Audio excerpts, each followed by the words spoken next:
La crise de la culture, 8 exercices de pensée politique. Hannah Arendt. Ich habe nie in meinem Leben irgendein Volk oder Kollektiv geliebt,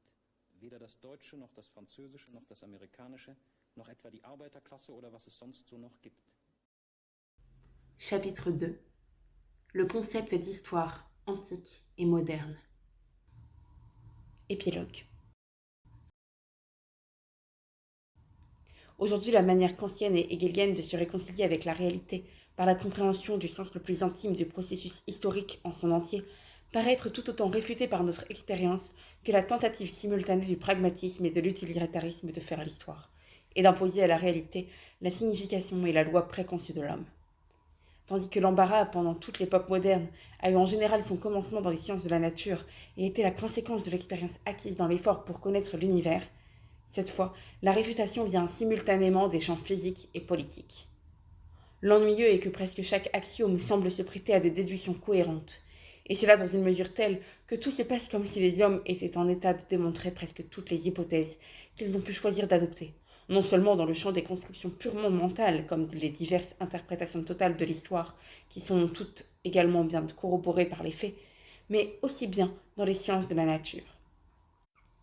En ce qui concerne la science de la nature, cela nous ramène à l'affirmation d'Heisenberg, précédemment citée, page 67, dont il a un jour formulé la conséquence dans un contexte différent, comme le paradoxe suivant. L'homme, chaque fois qu'il essaie de s'instruire sur des choses qui ne sont pas lui-même, et ne lui doivent pas non plus leur existence, ne rencontre finalement que lui-même, ses propres constructions, et les modèles de ses propres actions. Cela n'est plus une question d'objectivité universitaire. Le problème ne peut être résolu en affirmant que l'homme, en tant qu'être questionnant, ne peut naturellement recevoir que des réponses assorties à ses propres questions. Ni rien de plus n'entrait en jeu,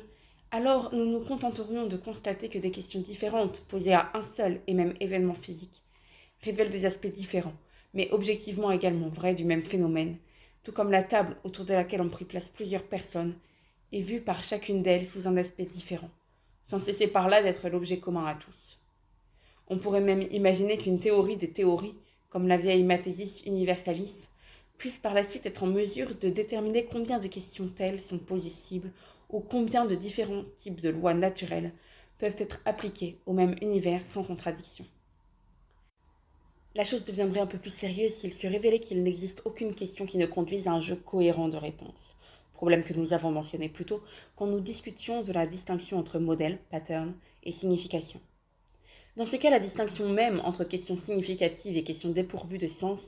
disparaîtrait en même temps que la vérité absolue, et la cohérence à laquelle nous serions abandonnés pourrait tout aussi bien être la cohérence d'un asile de paranoïaques ou la cohérence de la démonstration habituelle de l'existence de Dieu. Cependant, ce qui est réellement en train de saper toute la notion moderne selon laquelle la signification est contenue dans le processus envisagé comme un tout, dont l'événement particulier tire son intelligibilité, et que non seulement nous pouvons prouver cela au sens d'une déduction cohérente, mais que nous pouvons prendre presque n'importe quelle hypothèse et agir en faisant fond sur elle avec une série de résultats dans la réalité qui non seulement ont du sens, mais marchent. Cela veut dire tout à fait littéralement que tout est possible, non seulement dans le domaine des idées, mais dans le champ de la réalité elle-même.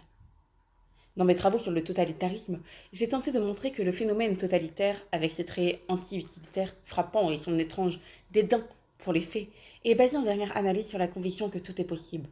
et non seulement permis d'un point de vue moral ou d'un autre point de vue comme c'était le cas avec le premier nihilisme. Les systèmes totalitaires tentent à démontrer que l'action peut être basée sur n'importe quelle hypothèse,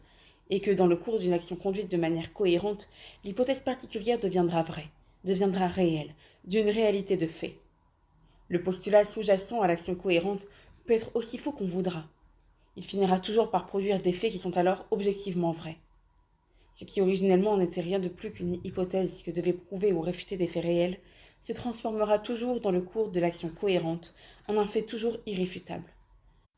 En d'autres termes, l'axiome à partir duquel est engagée la déduction n'a pas besoin d'être une vérité évidente par soi-même, comme le supposait la métaphysique et la logique traditionnelle. Il n'a aucunement à correspondre avec les faits en tant que données dans le monde objectif au moment où l'action commence. Le processus de l'action, s'il est cohérent, procédera à la création d'un monde où le postulat deviendra un axiome au sens de ce qui va de soi. L'arbitraire terrifiant avec lequel nous sommes confrontés chaque fois que nous décidons de nous embarquer dans ce type d'action, qui est la contrepartie exacte de processus logiques cohérents, est encore plus manifeste dans le domaine politique que dans le domaine naturel. Mais il est plus difficile de convaincre les gens que cela est vrai pour l'histoire passée.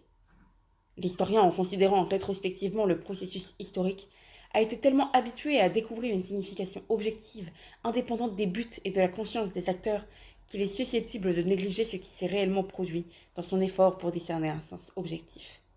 Il passera, par exemple, sur les caractéristiques particulières de la dictature totalitaire de Staline et parlera plutôt de l'industrialisation de l'Empire soviétique ou des buts nationalistes de la politique étrangère traditionnelle de la Russie. À l'intérieur des sciences de la nature, les choses ne sont pas essentiellement différentes. Mais elles apparaissent plus saisissantes, parce qu'elles sont jusque-là éloignées de la compétence du profane et de son sens commun obstiné, qui refuse de voir tout ce qu'il ne peut comprendre. Ici aussi, la pensée en termes de processus d'une part et la conviction d'autre part que je connais seulement ce que j'ai fait moi-même, a conduit à la complète absence de sens, résultant inévitablement de l'idée selon laquelle je peux choisir de faire tout ce que je désire et qu'il en sortira toujours une espèce de sens. Dans les deux cas, le problème est que l'événement particulier, le fait observable ou l'événement naturel singulier, ou l'action et l'événement historique rapporté ont cessé d'avoir du sens hors d'un processus universel où on les englobe. Cependant, au moment où l'homme approche ce processus pour échapper au caractère hasardeux du particulier, pour trouver du sens, ordre et nécessité, son effort est de tous côtés tourné en dérision par la réponse qu'il reçoit de tous côtés. Tout ordre, toute nécessité que vous voudrez imposer feront l'affaire. Cela démontre le plus clairement possible que dans ces conditions, il n'y a ni nécessité ni sens. C'est comme si la contingence désolante du particulier nous avait maintenant rejoints et nous poursuivait dans la région même où les générations avant nous s'étaient enfuies pour y échapper. Le facteur décisif de cette expérience, à la fois dans la nature et dans l'histoire, n'est pas constitué par les modèles avec lesquels nous avons tenté d'expliquer et qui, dans les sciences sociales et historiques, s'annulent plus rapidement les uns des autres,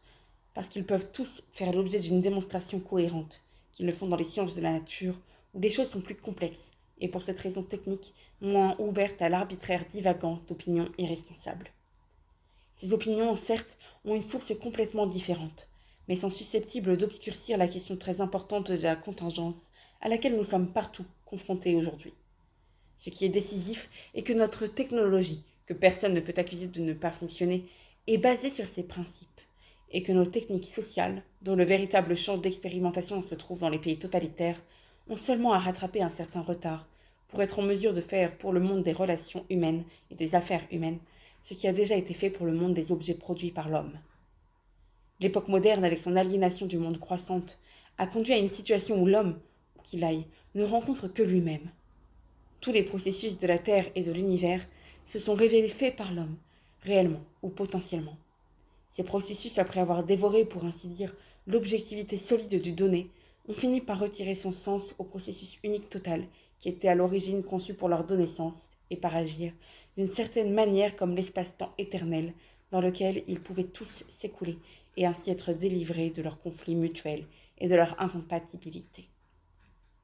C'est ce qui s'est produit pour notre concept d'histoire, comme pour notre concept de nature. Dans cette situation d'aliénation du monde radical, ni l'histoire ni la nature ne sont plus du tout concevables.